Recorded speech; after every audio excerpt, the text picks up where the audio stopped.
the world's most advanced cold wallet for the new generation of cryptocurrency lovers. So if you are interested in buying this decent wallet, you can find a link in the description down below where you will get a 20% discount. Thank you very much, and let's dig in the video. What's up, XRP family? Thank you for joining, guys.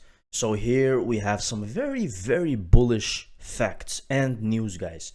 So this is check here. WEF, World Economic Forum. For those who don't know what WEF is, latest PDF, the global financial and monetary system in 2030.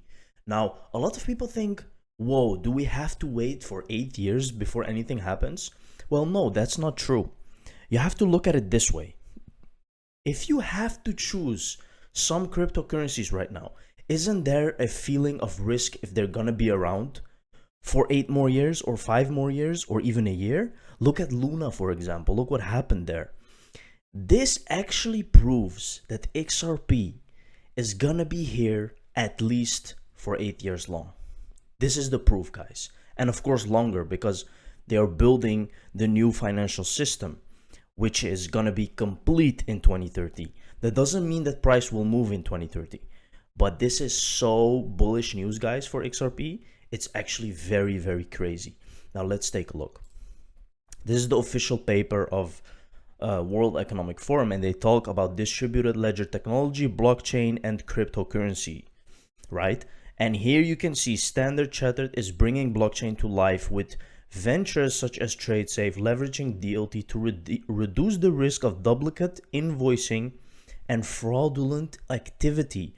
Also partnering with Ripple, a US fintech that is pioneering global financial settlement solutions through a multi-bank initiative that offers straight-through processing. Now, there is not many cryptocurrencies, guys, that are recognized like this, okay, and have this status to be mentioned in such a paper. Now, of course, this has also some bad things, because this is actually how they want to control everyone. How fraudulent activity is not going to be there anymore. People cannot deal in having money under the table, you know. But that's also a good thing for part. So you have to see that this is just the future, guys. It's gonna happen. XRP is gonna be there for 8 more years, and that's a very bullish thing to know, because believe you me, all these cryptocurrencies, guys, they're gonna disappear.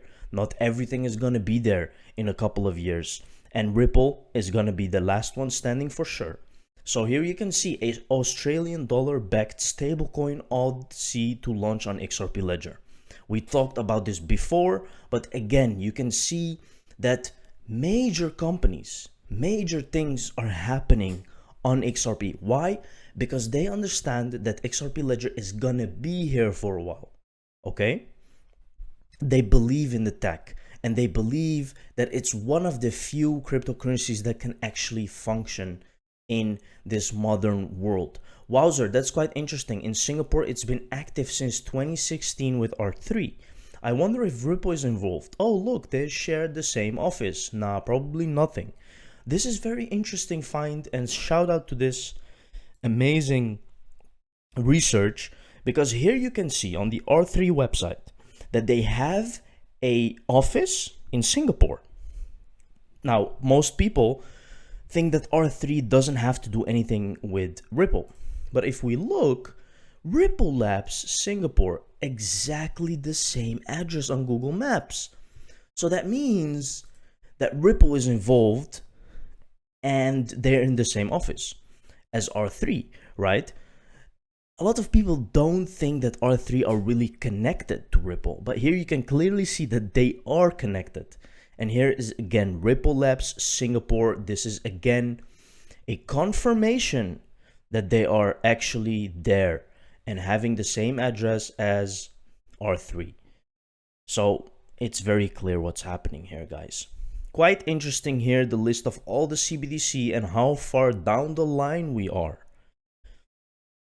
Now, I can't really zoom in this, guys, but you can look it up yourself.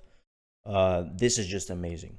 This is an amazing find of this guy, where you can see actually what they're really building and how far they really are.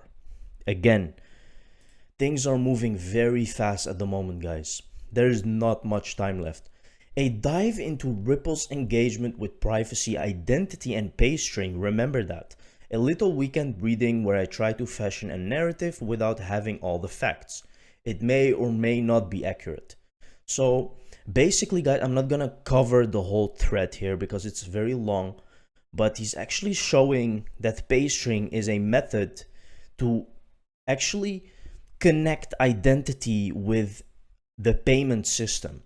And you like I showed you in the WEF paper that's actually what they're after, right? To actually give up on all these fraudulent activities, there has to be some connection with identity.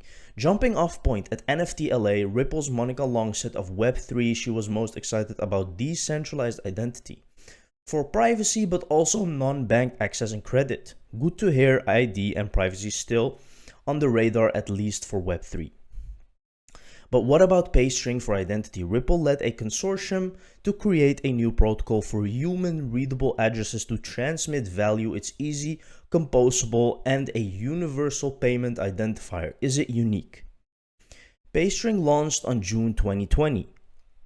Here you can see first it was called PayID. The consortium that promoted the protocol seemed large and impressive. With several participating exchanges, it was an attractive enough solution that early Ripple employee Warren Paul Anderson and even came back to the company to run things, at least from Ripple's end. Note that paystring protocol was also integrated into RippleNet, a little insight into how the mysterious system that also connects to the XRPL works. This is potentially interesting insight into the development process amidst a consortium. Also, a quick side to note, Warren Paul mentioned paystring was similar if more specific than India's UPI, not a real connection, but tantalizing. Soon after, Anderson left for Discrete Labs to tackle privacy issues. However, guys, so you can clearly see here that Ripple is also working with using identity in a decentralized system. Very, very interesting, guys. So the IMF released some more data on fintech and Ripple and Stellar, and pretty much the only DLT companies in there. Don't worry, probably nothing. Again, you can see this is the IMF, guys. This is big companies. This is the monetary system, guys. This is big. This is huge, right? It is worth nothing. However, the private sector led initiatives to incorporate environmental goals emerging by Greenpeace US and Ripple co-founder Larson. So you can see, guys, that Ripple is still mentioned in this paper. Again, IMF, WEF, these things all connect, guys. So here you can see Brett Garlinghouse talk about Ripple's 2022 momentum and SEC lawsuit at CoinDesk's consensus. This will happen between 9th of June and 12th at this time, guys. So if you want to watch, you can tune in and check what Brett is going to say. And of course, I will also make videos about it and check what he's going to say. Now here we have Martin Falk, right? Maybe I'm an idiot, but I have zero plans to buy Bitcoin or Ethereum, no matter how low they go. I just can't do it. The tech is outdated. XRP is the future. Guys, I don't agree with this mindset, okay? You see, you can be an XRP maximalist. Okay, that's fine. But really, guys, think. Because if you just narrow everything down to XRP, you're going to miss out on a lot of gains, okay? That's just facts. Now, I am full 100% XRP, but seriously, guys, open your eyes and look at other things while things are cheap. For example, Ethereum is just $1,500 right now, almost. It's a very good thing to have some Ethereum in your portfolio. It's not a bad thing. Now, I'm not gonna say you need to buy Bitcoin and it's necessary. Of course it's not. And this is not financial advice. This is just an opinion. This is what I personally do. I would never just narrow down to XRP, SGB, XFI, and all these things. Don't do that, because you will miss out on a lot of gains, right? XRP, you don't know when it's gonna move. And you can see that this bull run was not the bull run of XRP. If you just waited for XRP, you didn't make any gains. So don't narrow down, guys. Always look at different opportunities. Be open-minded. Of course, XRP is the best out there, but that doesn't mean that you don't have to buy any other coins. That's just an opinion, guys. This is no financial advice whatsoever. It was a pleasure to speak with you about Ripple. At Consensus, we look forward to your amicus brief filing later this year. Thank you.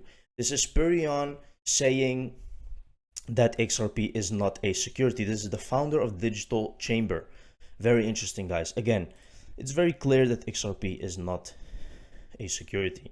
XRP reached 3.84 by speculation only in 22 days back in 2018. Now, guys, I will never forget this.